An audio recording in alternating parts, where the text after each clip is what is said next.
मैं और मेरी तन्हाई अक्सर ये बातें करते हैं।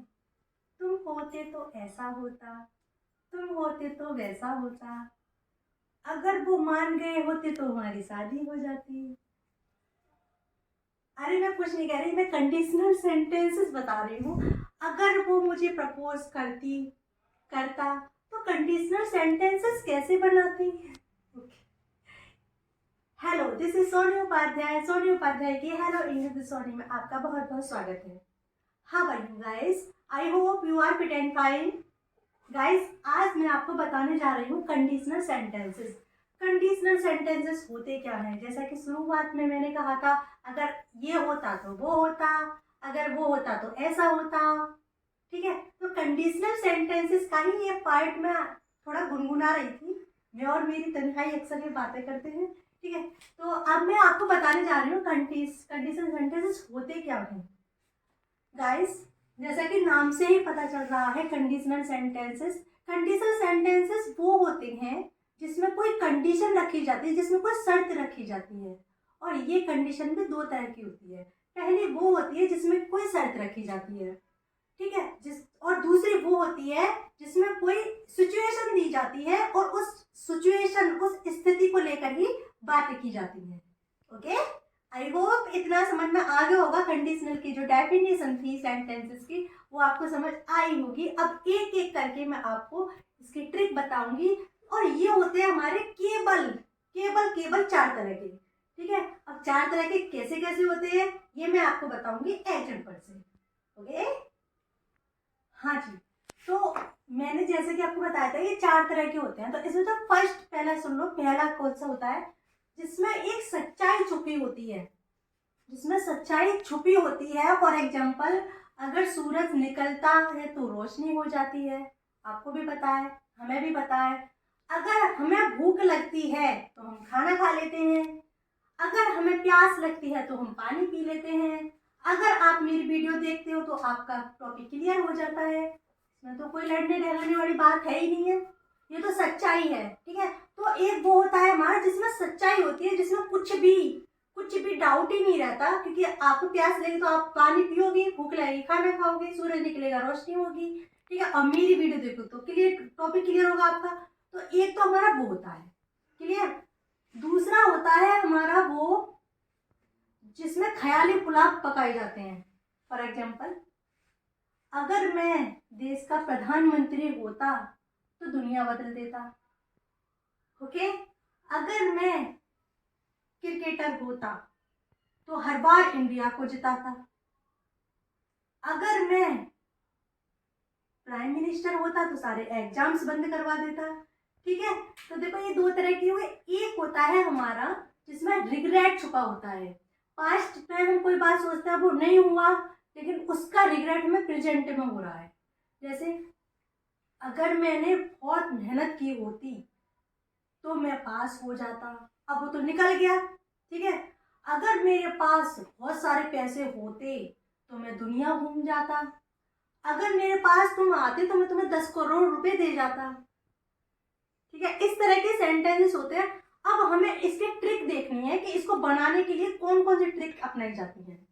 क्लियर? तो आइए एग्जांपल से समझते हैं इस चीज को। देखो, एक सिचुएशन वो होती है जहां पर हम सामने वाले से शर्त रखते हैं। जैसे मैं आपसे कहूं कि अगर आप मेरा साथ देंगे तो मैं भी आपके साथ हमेशा रहूंगी। ठीक है, अगर आप मेरे साथ मूवी देखने जाओगे तो मैं भी चलती हूँ। ठीक है, अगर आप मेरा हर प्रॉब्लम में साथ देंगे तो मैं हमेशा आपके साथ खड़ी रहूँ। तो ये सिचुएशन आती है इसमें। तो हमारा जो फर्स्ट मैंने आपको बताई थी, जैसे कि फर्स्ट में सच्चाई छुपी होती है, कुछ भी उसमें झूठ नहीं होता। तो पहले उसको देखते हैं कि उसको हम बनाते कैसे हैं। Clear guys? Listen to me very carefully. देखिए, इसमें हमारे 2 सेंटेंसेस होते हैं। ओके, अगर हमारा सेंटेंस इफ के तुरंत बाद प्रेजेंट इंडेफिनिट में होता है तो हमारा जो दूसरा सेंटेंस होगा वो भी हमारा प्रेजेंट इंडेफिनिट में ही होगा। देखो, इसमें दूसरे सेंटेंस में एक तो हम प्रेजेंट इंडेफिनिट का यूज करते हैं, है ना, और अगर प्रेजेंट इंडेफिनिट का यूज नहीं करते तो हम उसमें करते हैं फ्यूचर इंडेफिनिट का यूज। अब कहाँ पर प्रेजेंट इंडेफिनिट का यूज होगा, कहाँ पर फ्यूचर इंडेफिनिट का यूज होगा, इस चीज को क्लियर करते हैं सबसे पहले। ठीक है, मैं आपको बताती हूँ पहले। देखो, जहाँ भी सच्चाई छुपी होती है वहाँ पर हमारे दोनों सेंटेंस प्रेजेंट इंडेफिनिट में ही बनते हैं। जैसे कि अभी आपको लिख के भी दिखाऊंगी।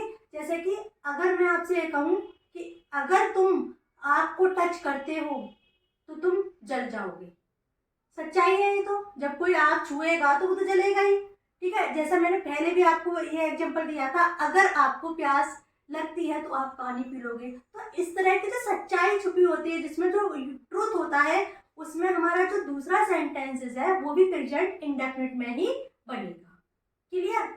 और अगर हमारा फर्स्ट इफ के बाद प्रेजेंट इंडेफिनिट का सेंटेंस होता है तो हमारा दूसरा सेंटेंसेस हमारा फ्यूचर इंडेफिनिट जब बनेगा जब हमें कोई डाउट होगा, हम श्योर नहीं होंगे उस चीज को लेके। फॉर एग्जाम्पल, अगर मैं कठिन मेहनत करूंगा तो मैं पास हो जाऊंगा, ये जरूरी तो नहीं है, क्योंकि किस्मत भी कोई चीज होती है। हम कठिन परिश्रम, हम पूरी मेहनत भी करें, हो सकता है हम फेल भी हो जाए, तो किस्मत भी तो कोई चीज होती है। तो हम इस चीज को लेकर श्योर नहीं है कि पास हो भी सकते हैं, नहीं भी हो सकते। तो जहाँ पर श्योरिटी नहीं होती है वहाँ पर सेकंड वाला जो सेंटेंस होता है वो हमारा फ्यूचर इंडेफिनिट पे बनता है। एग्जाम्पल से समझ लो।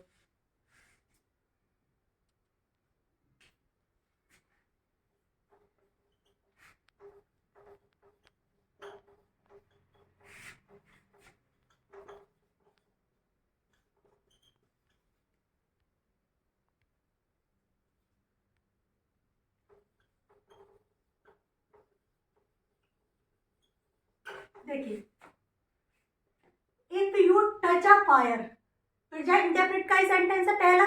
मैंने आपको बोला था जब इफ के तुरंत बाद प्रेजेंट इंडेफिनिट का सेंटेंस आता है तो उसका दूसरा वाला जो सेंटेंस होता है वो प्रेजेंट इंडेफिनिट में ही बनता है। अगर सच्चाई हो उसमें, तो बिल्कुल भी डाउट हो तो वो हमारा बनेगा फ्यूचर इंडेफिनिट में। If you touch a fire, अगर तुम आग को छूते हो, यू गेट बर्न, तो तुम जल जाओगे, ठीक है।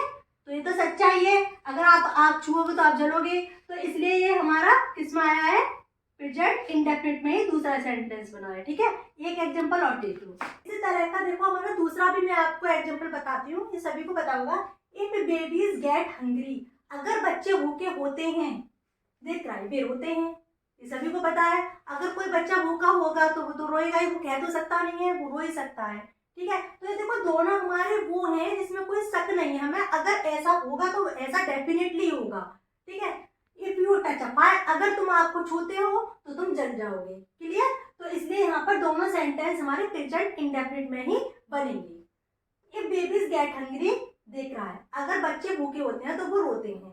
तो हमारे दोनों ही सच्चाई है इसमें सेंटेंस है, इसलिए हमारे दोनों सेंटेंसेस ये प्रेजेंट इंडेफिनिट में ही बनेंगे। अब मैं आपको बताती हूँ कि दूसरा सेंटेंस फ्यूचर इंडेफिनिट में कैसे बनेगा, एग्जांपल से समझते हैं, ओके। देखिए, हमारा दूसरा ये वाला सेंटेंस देखिए आप। इफ आई स्टडी हार्ड, अगर मैं अच्छी तरह से, कठिन तरह से पढ़ाई करूंगा, कठिन मेहनत करूंगा, I will pass my exam, तो मैं अपने एग्जाम को पास कर लूंगा। इसमें देखो कोई श्योरिटी नहीं है कि वो पास हुई हो, क्योंकि वो मेहनत कर रहा है, बट मेहनत के अलावा भी एक चीज होती है, ये किस्मत। हो सकता है उसकी किस्मत साथ न दे, वो फेल हो जाए, ठीक है। तो इसमें श्योरिटी नहीं है, इसलिए जहां पर श्योरिटी नहीं होती है वहां पर सेकंड वाला जो हमारा सेंटेंस है वो हमारा बनता है फ्यूचर इंडेफिनिट में। आई होप इतना आपको क्लियर हो गया होगा। अब मैं आपको बताऊंगी दूसरे वाले सेंटेंस की ट्रिक, ओके गाइस। देखिए, आपका प्रेजेंट इंडेफिनिट वाला समझ में आ गया होगा। अब ये दूसरी टाइप का देखो सेंटेंस होता है, अगर हमारा सेंटेंस इफ के बाद, अगर इफ के बाद हमारा सेंटेंस पास्ट इंडेफिनिट का होता है तो उसका दूसरा जो सेंटेंस होता है उसमें हम वुड लगा के करते हैं, या तो वुड आएगा या फिर आएगा हमारा कोई भी मॉडल वर्ब। मॉडल वर्ब की मैं आपको पहले से ही वीडियो बना के दे चुकी हूँ, लेकिन अधिक से अधिक क्या आता है, हमारा वुड का ही यूज होता है, ओके। अब इसका यूज होता कैसे, देखिए। If I won the lottery, अब आपको देखो वॉन ये विन की सेकंड फॉर्म है, और आप सभी को पता होगा कि पास्ट इंडेफिनिट में वर्ब की सेकंड फॉर्म आती है, मेन वर्ब की, ओके। तो यहाँ पर सेकंड फॉर्म आई हुई है, तो ये तो आपको पता ही होगा कि हमारा पास्ट इंडेफिनिट है। If I won the lottery, अगर मैं लॉटरी जीता, तो यहाँ पर देखो फर्स्ट हमारा पास्ट इंडेफिनिट हो गया, तो सेकंड हमारा किसमें हो गया, वुड का यूज हो गया सेकंड में, okay.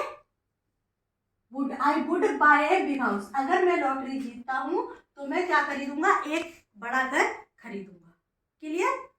If I were rich, देखिए यहाँ पर एक चीज और समझ लीजिए, पास्ट इंडेफिनिट में या तो यहाँ पर वर्ब की सेकंड फॉर्म आएगी या यहाँ पर वॉज या वर आएगा। क्लियर है, पास्ट ही दोनों। इफ आई वर रिच, अगर मैं क्या हुआ, रिच होता हूँ, रिच हुआ, I would travel the world, तो मैं वर्ल्ड की ट्रेवल करूंगा। क्लियर, एक बार फिर से समझ लो, अगर हमारा इफ के तुरंत बाद पास्ट इंडेफिनिट का फर्स्ट सेंटेंस होता है तो उसका सेकंड वाला जो सेंटेंस होगा वहां पर हेल्पिंग वर्ब क्या लगाएंगे, वुड लगाएंगे। और अगर हमारा इफ के बाद वॉज या वर मतलब पास्ट ही होता तो भी हम यहाँ पर वुड का ही यूज करेंगे या किसी मॉडल वर्ब का यूज करेंगे, लेकिन मॉडल वर्ब का यूज होता नहीं है, अधिक से अधिक वुड का ही यूज होता है, ये भी एक मॉडल वर्ब ही है।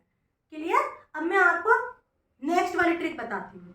ओके गाइस, देखिए अब मेरा पास्ट परफेक्ट वाला आता है। अगर मेरा फर्स्ट सेंटेंस इफ के तुरंत बाद, इफ के बाद अगर मेरा first sentence past perfect tense में होता है तो उसका जो हम सेकंड वाला सेंटेंस बनाएंगे उसमें वुड हैव का यूज करके मेन वर्ब की थर्ड फॉर्म का यूज करेंगे। ठीक है, अब ये मैंने आपको पहले बताया था, रिग्रेट के लिए होता है कि पास्ट में कोई काम नहीं कर पाए हैं उसका प्रेजेंट में हम रिग्रेट कर रहे हैं। ओके, तो देखिए if I had not learn English, देखिए हैड आ गया पास्ट, थर्ड फॉर्म आ गई लर्न की, तो इसका मतलब ये हमारा पास्ट परफेक्ट सेंटेंस है। इफ लग रहा है, इफ के तुरंत बाद हमारा पहला सेंटेंस जो है पास्ट परफेक्ट में दिया गया है। आई would have got the job, अगर मैं इंग्लिश नहीं सीखूंगा तो मैं ये जॉब नहीं पा सकता। ठीक है,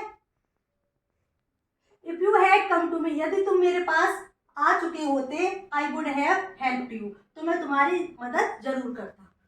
ओके, एक बार फिर से समझ लो, if I had not learn English, अगर मैंने इंग्लिश नहीं सीखी होती, I would have got the job, तो मैं ये जॉब नहीं पा सकता था। ठीक है, तो इसमें देखो वुड हैव प्लस गेट की थर्ड फॉर्म होती है गॉट और सेकंड फॉर्म में गॉट ही होती है, तो यहाँ पर देखो वुड हैव आ गया प्लस मेन वर्ब की थर्ड फॉर्म आ गई। इसी तरह से यहाँ पर वुड हैव आ गया, मेन वर्ब की थर्ड फॉर्म आ गई। आई होप आज की वीडियो आपके लिए यूजफुल रही होगी।